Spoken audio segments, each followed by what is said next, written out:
Our panel today is going to take us through some amazing information and provide some amazing resources on how we can use this newfound reality to try and expand and diversify the skills that we have in a way that is going to improve our business. So just before we introduce our panel today, a couple of the usual housekeeping things. We will be taking questions. Please put them in chat or in the Q&A module. We are live on Facebook Live as well, so welcome to everybody who's looking at Facebook Live. We're monitoring the feed, so please put your questions there as well. We are recording the webinar too, so for any of you who've registered, we will follow up with a recording once this webinar has finished. So I'm assuming everybody can hear me. If you can't, please put it in chat and let me know. But for now, our first guest is Monica Davidson, the only person I know who describes herself as a doyenne of anything. So I'd love to know what that means. But Monica is the founder, director and doyenne of Creative Plus Business, which is a business that specializes in helping creative people specifically develop the skills and develop successful businesses. So welcome, Monica. Thanks for joining us. Oh, my pleasure. I always love calling myself a doyenne because, you know, if people don't know what it means, then it's a learning opportunity. And if people do know what it means, it gives them a laugh. So, it's a win-win, really. Well, for those of us that don't, what does it mean? It means older woman in charge of everything. Older woman in charge of everything. There you go. Well, specialist in her field. So yeah. I think that's, I'm not loving the older part, but it's true. So why not? Yes, that's awesome. Awesome. Well, thank you and welcome. We'll come back to, we'll get you to share a little bit more about Creative Plus Business in a second. Our second guest and panelist today is, for those of you again who know much about Rounded, is the founder of Rounded, the man that had the original idea, that has built the beautiful app for any of you that use it, that you see, and all of the cool functionalities and features. But prior to that, Grant was a career freelancer, and I'll let him explain a little bit more about his journey as well. But welcome, Grant, mate. Thanks for taking the time out of your day to join us. Thanks, Ollie. You're too kind. Cheers. It's great to have you both on board. And I know that both of you are very deeply involved in learning and helping others to learn. So that's going to be something awesome to dive into today. So maybe firstly, Monica, tell us a bit about Creative Plus Business and what you do, first of all.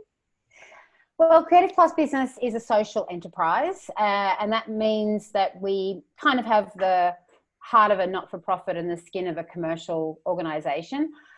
We help creative people develop their business skills in whatever way that means. So the two core elements of that are we run educational programs like workshops, which of course are now online. I do a lot of guest lecturing. We do a lot of kind of online training. And the other half of that is advice. So people who need that little bit of extra one-on-one help, we provide that through a couple of different programs that allow people to just work one-on-one with a specialised advisor. And all the people who work here are all creative practitioners. Even the admin team are all creative practitioners. So we've all got that lived experience of working in the arts as well as business experience and qualifications. Awesome, thanks for that. And Grant, yourself, obviously, those familiar with you will know a little bit about your story, but you've had a multifaceted career focusing on many different things. Maybe share with us a little bit about that journey too. Sure.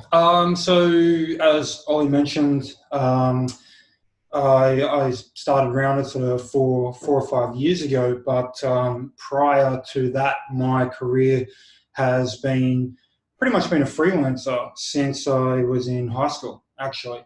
So I was in high school, I was sort of interested in all things kind of, design and technology, I suppose, and sort of couldn't really find exactly what I was interested in specifically, but which led me to kind of have an interest in a lot of different things. So sort of from high school, I sort of started designing, websites for local businesses in my tiny little town of sort of 400 or 500 people. And then from there, I kind of expanded sort of into, product design, UX design, developed sort of a keen interest in photography, and video and visual effects, and also did a bit of writing in advertising. So sort of for about 12 to 13 years before Rounded, sort of I've done a lot of freelance work here in Australia, all across the world, sort of across sort of technology and the creative spaces, really, and sort of a lot of the time sort of applied all of those skills together. So they were everything that I've learned over that time has sort of always been complementary. So, awesome. Thanks. A nice introduction. So, Monica, maybe back to you. Learning comes in a lot of different forms. I think not only in terms of the nature of the content and the way that you might absorb it, but also obviously it depends on the sort of mindset that somebody's in. Are you learning for business? Are you learning for pleasure? Perhaps talk about the different styles of learning that are out there and how they might work, or whether or not you see, do they particularly lend themselves to a sort of a specific type of learning, or do they, is there something that you should, a style of learning or content that you should gravitate towards based on what it is that you want to learn? I think the question really for me in terms of educating creative people about something as yucky as business is that it's really about the way people learn. And I think creative practitioners in particular need to be very mindful of how they learn, because, I don't mind blowing my own trumpet. So I think I've worked with about 30,000 creatives over the course of my professional life. And the thing that I've noticed about all of them, and this is certainly true for me as well, for most of them, is that they tend to be visual kinesthetic learners, which means that creative people, and again, if you're not one of these, it doesn't mean you don't get to wear your creative heart on your sleeve, but a lot of creative practitioners are visual learners, which means they learn best through pictures and through storytelling that promotes pictures in their own heads. So we use a lot of anecdotes in the way we talk about things. We use a lot of analogies so that, I can talk all day about the GST, for example, and a lot of creative people will just tune out, and rightly so, because this is boring as hell. But if I turn that into an analogy about a tree that then becomes a piece of furniture, and if I throw in some interpretive dance, then, maybe that will actually start to sink in. They won't necessarily remember the minutiae of what it is about the GST, but they'll certainly remember the tree dance. I'm not going to do it for you now. I don't have enough room. Kinesthetic learners, and this is also particularly true for creative professionals who are working in the performing arts. So kinesthetic learners tend to learn best by doing or by moving. And so any kind of education that requires you to be static and be participating in a lot of words isn't necessarily going to be the best way for you to learn. And a lot of creative practitioners that I've spoken to are still harboring stress all the way through to trauma for how their learning style was treated at school. Lots of creative professionals weren't able to absorb the information that they were given at school or in traditional learning settings because it didn't come in the form of a story or an interpretive dance, or they've been made to feel silly because they needed it to be in that form and it wasn't in that form. So when you are looking to improve your skills or, expand what you already know, if you're looking for training in business or something that's complementary to your freelance practice, or if you want to hone your skills within your freelance practice, or if you just want to learn how to cook, I think the most important thing is to choose a method that's going to work in best with the way you learn. And that's why I'm always so thrilled that there's so much video content now online, and there's so much interactivity associated with a lot of the best online content, because that can be the way that a lot of creative people learn best. Yeah, and there is a huge amount of online content out there, and I think we'll cover online content in a bit more detail later on. Yeah. But Grant, you made a nice point when we were talking about this yesterday about your approach to learning as well, and how you do it. I mean, I see you constantly learning and absorbing new information. What drives you, and how does that work best for you? So I guess Go ahead. Sorry, I thought you were talking to me. Go ahead. When it, like for myself personally, when it comes to learning, kind of like what Monica's saying, you know, I'm extremely practical.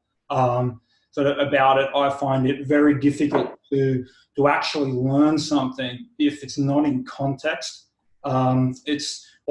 I can't learn it if I'm being honest, right? So a lot of my learning has just come down to what is a problem that I need to solve at that particular point in time. So it automatically has that context. And then when I go about, you know, needing to learn how to solve that problem, I find it a lot easier, essentially, if one, I have an interest in that problem, and two, the problem is in context.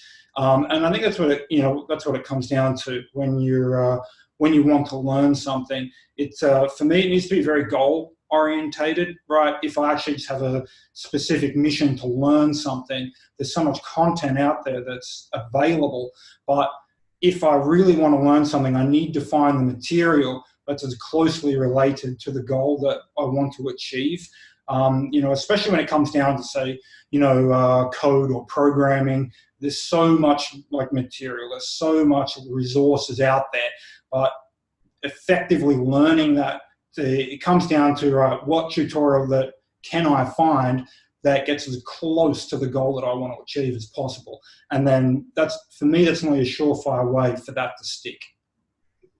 Awesome. So if we look at perhaps the start of a learning journey, again, a lot of learning can be it is about discipline. I think regardless of how you choose to absorb that information, you have to be disciplined about learning. So Monica, do you have a structure or anything that some advice around how do I get myself into a position where I'm open to it, and how do I build learning into my day? You're still on mute. I am. I always forget that. I always forget. I'm a lifelong fan of the Monday morning meeting. And I think when we were discussing this, I said I could send you some more resources about that. We actually have a free webinar all about the Monday morning meeting. The Monday morning meeting is something that I instituted when I first started freelancing after I finished studying. So like Grant, I've been a freelancer since I was at high school as well. But it wasn't really until I launched myself into my freelance career without the benefit of, you know, study or some other kind of structure that I realized how hard it is to create a structure. So the Monday morning meeting is about basically having a meeting with yourself at the beginning of your working week, figuring out what your deadlines are, figuring out what your goals are, and scheduling all the different kinds of things that you want to do. And I've been really encouraging all of my clients to continue to do that during this time, because I actually started doing it in the last recession because I'm 150 years old. And it does actually help you to maintain your mental health and maintain this sense of busyness and this sense of forward motion, even though this is a self-imposed schedule. And not everybody loves a schedule, I get it. But I have always instituted learning into that schedule as well. You know, whether it's, you know, what book am I going to read this week? What online course am I going to do this week? And if you make learning a habit, like anything else, you're always broadening your horizons. But I do agree with Grant that learning just for the sake of learning doesn't suit everybody. So combining that learning with some sort of goal that you want to improve an aspect of your practice that needs honing, or you want to improve an aspect of your business that you don't understand, or you just want to try something different, a complementary skill just to see where it takes you. I think that can be much more motivational, because otherwise learning for the sake of learning is, you know, it's like anything else. It's not necessarily going to be immediately rewarding. The reward may come later, but without an immediate reward, sometimes it's hard to kick yourself up the bum. Yeah, absolutely. I totally can agree with that as well. So based on the audience that we've got today and the people that are likely to watch this webinar a bit later on, most of them are likely to be creatives, you know, like yourself, like the freelancers you deal with, and like Grant. What are some ways that you can identify something that might help you improve your business. Something whereas right now you might think, well, I've got a bit more time. Unfortunately, I don't have a bit as much work as normal in the pipeline, so I've got that opportunity to invest in myself. What can I do that is going to allow me to perhaps offer a broader range of skills to my customers? Sure. So look, I found, my skill set sort of developed over time, I suppose, and how that sort of came about. So like I initially started mostly just in design and web development. And sort of over time, I found that all the clients that I had, so, that was usually the web design development was usually just sort of one small part of, a project or a particular business challenge that my clients had, right? There were sort of a lot of pieces that made that up. And over time, you just begin to recognize what they are. So, if you're a web designer, currently, obviously, there's so much that goes into building a website, right? There's a lot more than sort of the pixels on the screen and the code behind that. There's all the copywriting that goes into it. There's the graphic design part of it. There's the photography. There's the video. All these kind of things. And then, I found that I was participating just in a sort of a small part of that to begin with. And then, like I mentioned before, I always had an interest in the video and the photography side of things. So once I started to, acquire an interest in it, then the learning part just became kind of natural. It's something like, all right, I can learn this, I can do this. And so when I just started looking at what I was doing as sort of my core sort of competencies, and then looking sort of just to the left and right of that, what were some of those related skills that my clients needed to sort of complete those projects. And those things were kind of fairly obvious once I started thinking in that way. And that's how I went about doing it, so looking at the other skills that my clients needed on the projects that I was already participating in. Thanks. And Monica, how do you advise your clients around, the best ways to develop their skills? What are the sort of the triggers that you get them to look for, by way of working out what direction they should go in? Well, it's usually the thing that they really don't want to do, or the thing that they're most afraid of, that we have to have a chat about. Because I'm talking about business, and a lot of aspects of business are scary or yucky or both. If I've got a client who, two things. One, if it's something that they're really scared of, but they know they need, then obviously that's a direction we can go into slowly. And of course, from an advisory point of view, I'm also interested in finding out why they're scared, because it's scary to not know something when you're an adult. We get out of the habit of not knowing stuff, and it definitely gets us out of our comfort zone when we start to explore things that are scary or yucky. Scary, yucky, and necessary are probably the least favourable elements for an educational environment, so that will get most people just running from it a mile, particularly if it's, well, I need to learn how to do this scary business thing, or I could just go back into my studio and paint. It's kind of a no-brainer, really. So, but the other, for some of my more established practitioners, it's when they know that they need to learn the new thing when it's costing them to not know it. That's the general rule of thumb that I have for most things. Once it's costing you to not know something, or to not have a piece of gear or whatever, from a cost benefit analysis point of view, it's time to embrace that thing. And if you leave it too long, it gets worse. So for example, a lot of my clients, up until quite recently, of course, were growing to the point where they needed to start recruitment. Recruiting people, particularly if you've never actually even had a job, can be really scary. So it's scary and yucky and hard, but if it's costing you to not have people to help you with your business, then it's time to start learning. But if you leave it too long, you can actually get to the point where you simply don't have the capacity to hire anybody, or to teach them how to do things, or to find the best people. So you actually end up sliding into failure. My rule of thumb is, if you feel like it's something that you need to learn, start learning early and start learning slowly.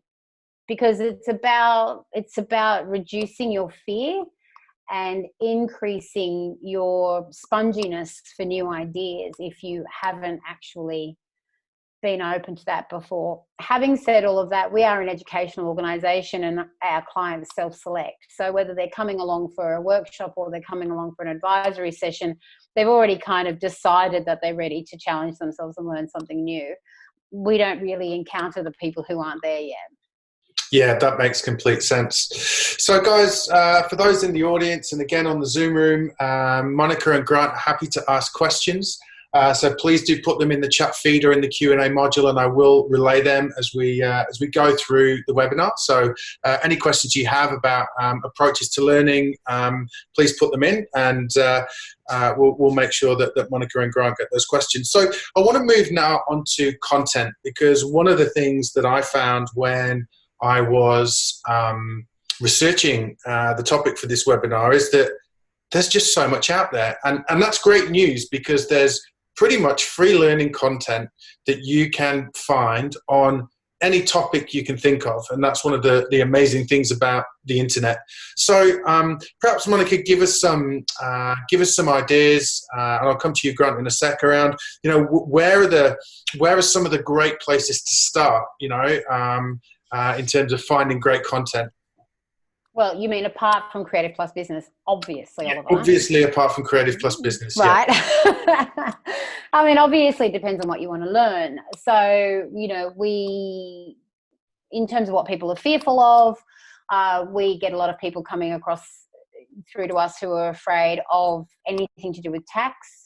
What a lot of people don't realize is that the ATO actually has a lot of learning modules, and a lot of them are actually geared towards that creative sensibility. So, you know, although they may not be the most exciting things you've ever seen, the ATO has a webinar series. I think they've got about 13 different webinars that you can participate in about anything to do with tax.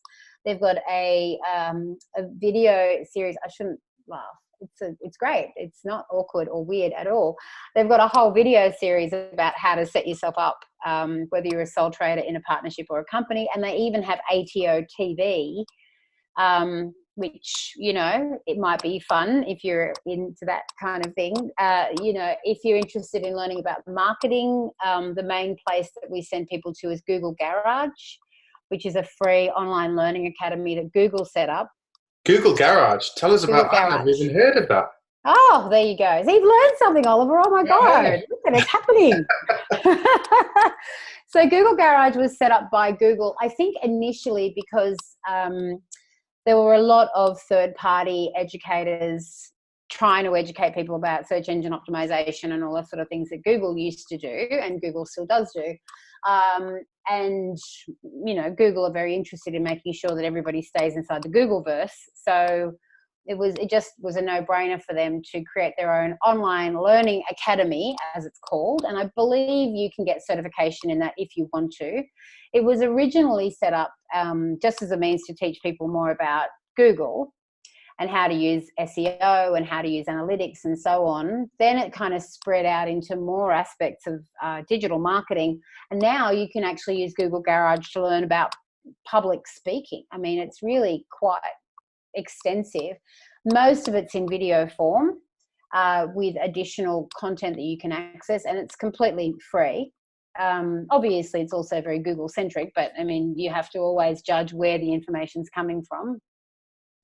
And in terms of the other place that we send a lot of people to, because it's free, is Facebook Blueprint. So that's another online learning academy that Facebook has started, and it's free modules to teach people about how to use Facebook Messenger and Instagram in a more effective way from a marketing point of view. So, I mean, that's just 2 examples or 3 examples of like millions of them. I suppose the big picture I would suggest in terms of answering your question is be very clear about what it is that you want to learn. Otherwise, you can just vanish down the rabbit hole. And if the information is being provided to you free, always question and even do a little bit of research about how it is provided to you for free. So I was talking to a client the other day. She wants to start doing her own podcasting as a way of learning something new in this time that's appropriate for her business. She signed up to a free course about podcasting. The 45-minute course was very vague and general and quite slow and a bit boring. And she kept thinking, well, maybe it'll pick up at some point. And then the last 15 minutes was an on sell, which was basically about trying to push as many people into a $1,000 workshop as possible. So free, my motto is always that all money comes with, all money comes with strings.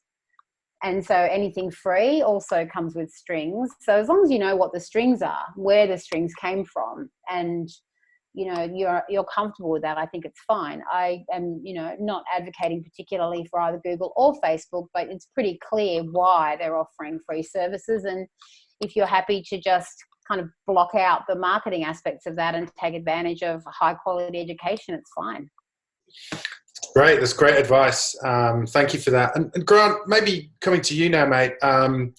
Again, we've spoken before about the sheer breadth of things that you do in your day-to-day managing of Rounded, from a marketing, technical, copy, all manner of sort of creative endeavors. So what are some of your favorite resources for the different things that you're always looking to find out?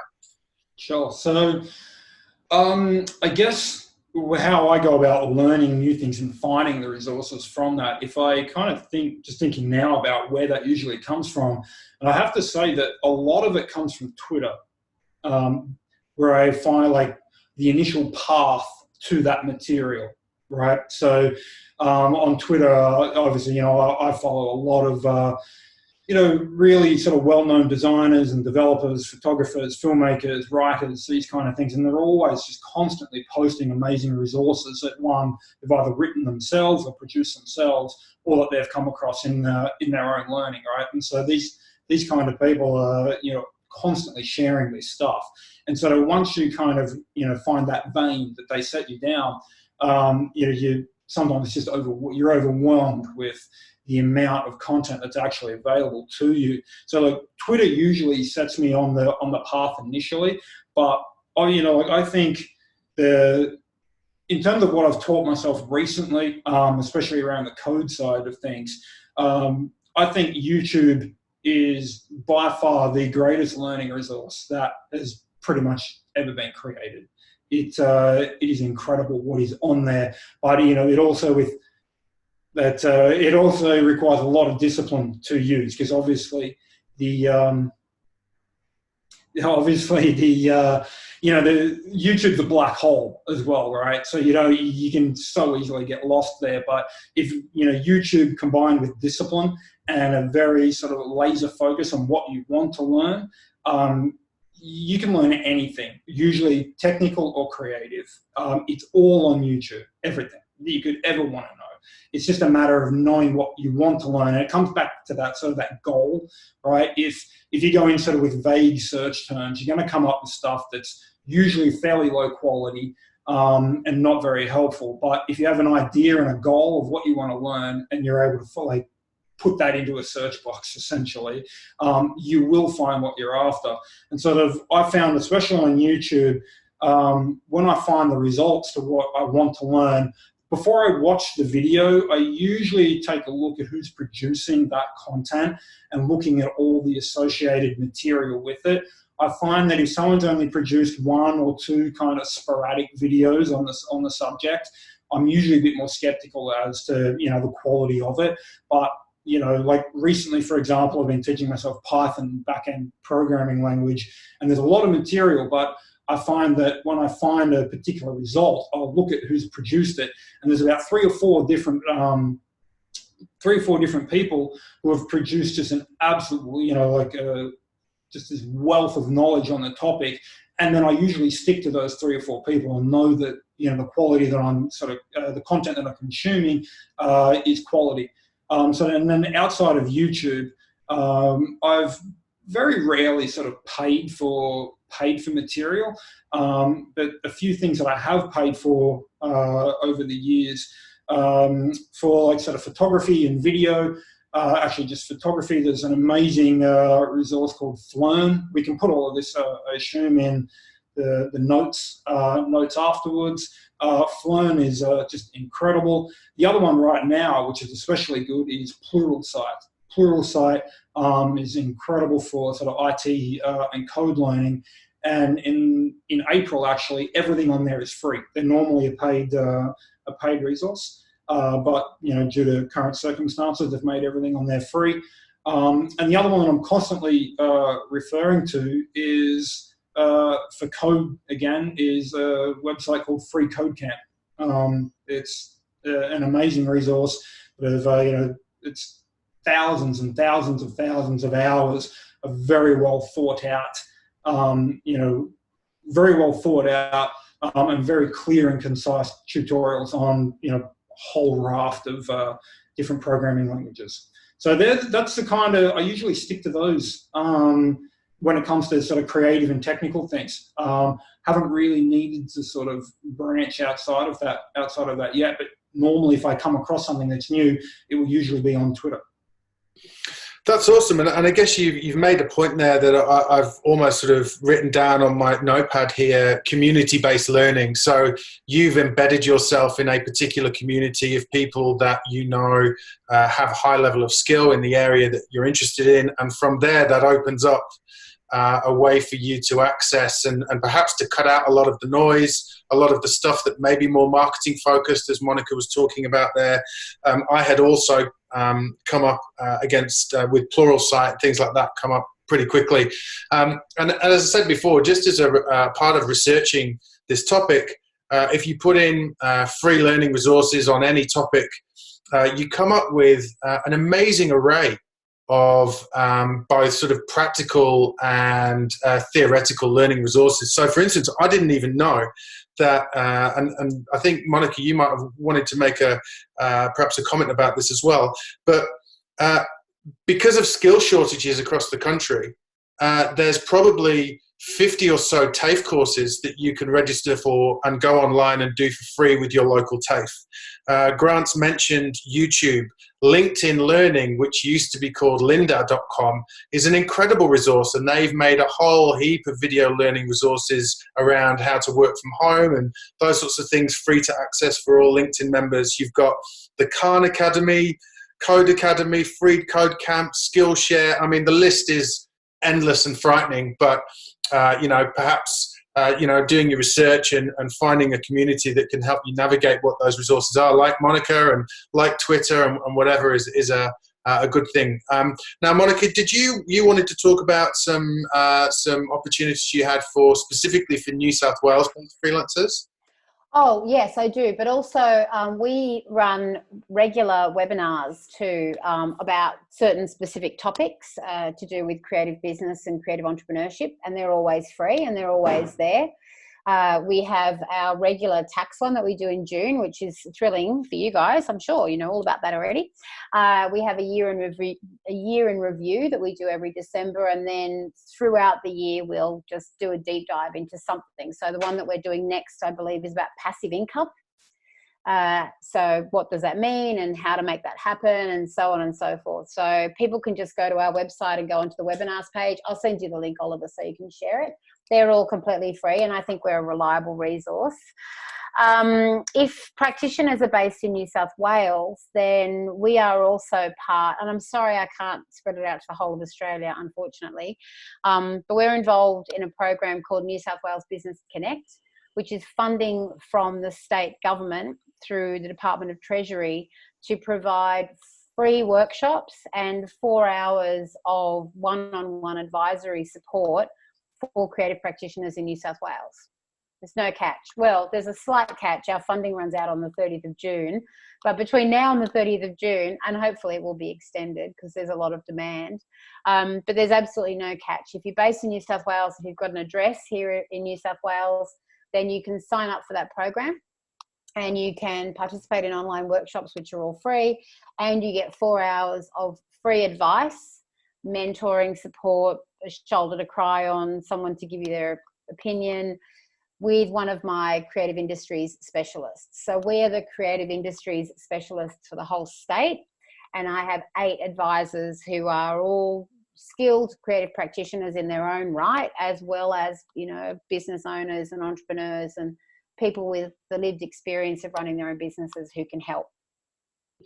Awesome, thanks. Now, guys, we'll come to questions very soon. So those of you with questions, please put them in the Q&A module or chat or on Facebook Live.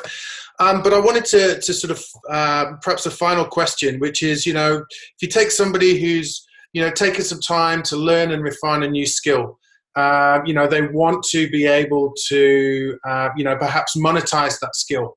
What's a good way for them to perhaps find a way to demonstrate that to a client, to build a portfolio when they might not have much in the way of previous experience in doing that? I'm happy to go to either Monica or Grant on how you might monetize a new skill that you've learned. Look, I guess in the way I went about that, sort of while I was freelance, is usually pretty straightforward. I just simply tell my clients that this is what I can do now, right? I would be pretty blunt about that, and it was usually just emails or phone calls. But look, a lot of the time,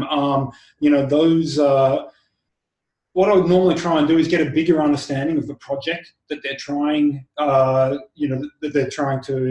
complete or get done, because prior to that, perhaps your clients only sort of engaged you on a sort of specific, on a specific part of that project, and they wouldn't sort of divulge any more information about sort of what that is as a whole and what other components make that up. So I'll generally just make myself very curious, about the challenges that they had, and a lot of the time it would be so we're just waiting for, trying to find someone to help us with the photos to get this done. We need need our headshots done. We need a promo video done for this. We're struggling to find a copywriter. This is where these delays are coming from, these kind of things. We need an animator, or, we need someone to, code up these email templates that we've just done. So generally just make yourself much more curious about, all of the challenges that your clients are currently facing. And you'll usually find that you'll see small windows there where you can sort of interject and say, well, I can actually help you out with the photography or the video, or I can code this for you. That's generally how I went about that, is making yourself much more curious about all of the challenges that your current clients have. But into sort of getting sort of more industry specific, but yeah, if you don't have a portfolio of commercial work, I found a lot of the time, especially in video and photography, that a lot of my sort of corporate work or commercial work would actually come from personal projects, right? These are like extremely important, and that's a whole nother part of learning in itself, right? Personal projects are probably number one for learning. There's no better kind of learning than practical learning, and two, they're probably the best source of actual outside of client recommendations. They're probably the best source of new work as well. So if you're a designer who's currently looking at code, I need to learn how to code. There's a million and one different things you could possibly code, right? So go through the tutorials, learn something that is related to the goals that you want to achieve, get it online. And again, there's another sort of great sort of concept that I've come across recently. It's about sort of learning in public as well. So get on Twitter, get on Facebook, start posting what you're learning at that point, right? Even if it's not finished, even if it's kind of crappy, if it sucks, just get it on there, and you'll be amazed at how supportive people are, and how many people will contact you or say random things about that, and how quickly that will sort of propagate across, right? So personal projects, and do it in public. Takes a bit of guts. To put yourself out there, though, right? It does. It definitely does. But I tend to find like creatives got pretty thick skin as well, right? It does take, but I understand when you're learning something new, your confidence is probably not high. But a lot of the time, people are going to be far more supportive than they are going to be critical. Of your work, but personal work is essential, I think. Awesome. And Monica, is this something you talk to about with your clients around monetizing these new skills and how best to do it? Yeah, I think one of the most important things is to demonstrate that you are trustworthy. So if you already have clients and if you already have a complementary skill set and you're adding something new onto a service that you can provide that's tried and true, then it's not going to be so difficult for clients, existing clients, to trust you because they already do. So if you're already trustworthy and you say, I can do a new thing, it's not a big leap of faith. It's just like a tiny leap of faith. If it's something completely different, or if you're trying to appeal to new clients that have never met you before, then I think the more you can do to demonstrate trust, the better. What we usually recommend to our clients, and this may seem a bit counterintuitive, but bear with me, we usually recommend to clients that once they've learned a skill, once they've learned a new thing that they want to turn into revenue, the simplest way to demonstrate that you are trustworthy with that is to offer to do that for free to an organization or to a potential client who would not otherwise be able to pay for it and who fits in with your brand or fits in with your values. Because it's entirely possible that there's a charity or an organization that hasn't got a lot of funding, or a small business that might need your services, wouldn't normally be able to pay for it. But if you do a job for them for free, then you can sort of trial it on them without it being a paid job, which means that you've got, a little bit of leeway to stuff things up. But if you don't stuff things up, and if that job is successful, in exchange for doing that free work, you can get from that client a testimonial. And once you have something like that, you can then create what we call the Holy Trilogy. So the Holy Trilogy of marketing is a case study, documented proof of life that the project actually took place, and a testimonial. So I can give you an example. I have some clients, they're filmmakers, they wanted to branch into a new area of their kind of work. They volunteered their services to a charity who would not otherwise have been able to afford to pay them. And then in exchange for that, they had the finished work, which looked beautiful.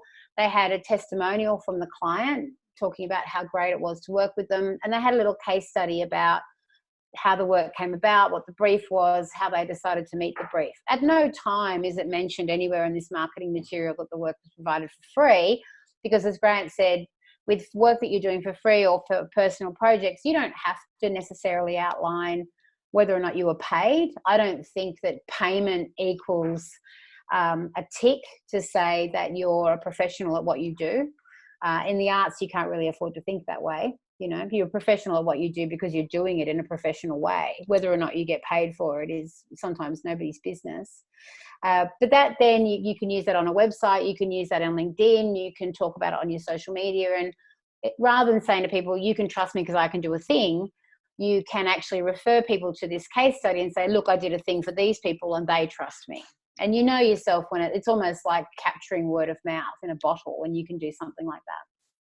Awesome, thanks. So we've got one question that's come through so far. So guys, if any of you have any questions for Monica or Grant, please put them through. But Grant, I might get you to answer this one because I think that you sort of answered it before. And this question is from Dave. He says, I'm a freelance writer. How do I identify what other skills and talents I have that could be monetized to expand my offerings to clients? Right, as a freelance writer, how can you identify those, those additional skills, right? So you answered that beautifully before around sort of that whole concept of looking left and right. I think that was... Yeah, look, I think it also comes down to a curiosity as well and interests as well. So like generally that's what I always found, right? Is like looking for me, saying when I look left and right sort of my core competency, right? Which is usually sort of, product design and UI, UX design, right? And so when I look to the left and right of that, what are the other things that sort of hover fairly closely to that? And so it was nearly always, like photography or video or copywriting on the other side, right? So I guess if you're a freelance writer, I'm not entirely sure what kind of writing David does. But, you know, there's always just so many different kinds of, I don't know if it's copywriting in an advertising sense, or if it's copywriting for the web or journalism or whatnot there, right? But there's always going to be sort of different, you know, aspects of, you know, what you do that are going to be applicable sort of somewhere else, right? So Dave, I would suggest, like, in the projects that you participate in, as a writer, what are some of the other things that go on within those projects? So Dave's just said he does grant writing in an internal documentation. Right. Okay. Look, I don't know the, you know, the specifics of, you know, those, you know, that profession exactly, but I think the advice still remains the same, in that, you know, in the projects that you participate in, I would be looking at what else happens within those projects, you know, that you could, you know, that you could participate in with your skills, because, you know, it's like when you're a writer, or, you know, you look at your core competency, right, and you look at how often, you know, you have, like, your core competencies really help you communicate with other parts sort of in that project. So just, again, look at the project you participate in, look what else goes into it, right, and one, see if that aligns with your interest, because if it's not something you're going to be interested in, you're going to struggle to actually learn it. So look at the components of the project and see if it aligns with your interests. Cool, thanks. Well, we're at quarter to the hour, so I'm also know that Monica, being busy, is going straight onto another webinar, so we're going to have to let her go. Thank you, everybody, for joining, especially our panelists. I'd just like to say to everybody watching that we're always open and interested in talking to people who have a story to tell. So if you're interested in joining me on a rounded webinar, please feel free to get in touch. This webinar has been recorded. We will follow up with a list of all of the resources that we mentioned and a recording for you all. So on behalf of everybody, thank you, Monica. Thank you, Grant, for taking the time to join us today. It's been a really awesome discussion. And we'll be back in May, at the beginning of May, with the next Freelance Legends webinar. So we'll be in touch then. So until then, thanks, everybody. It's been awesome. Thank you for having me. Thank you. No worries, Monica. Thanks a lot. Bye-bye. Thanks, everyone. Bye.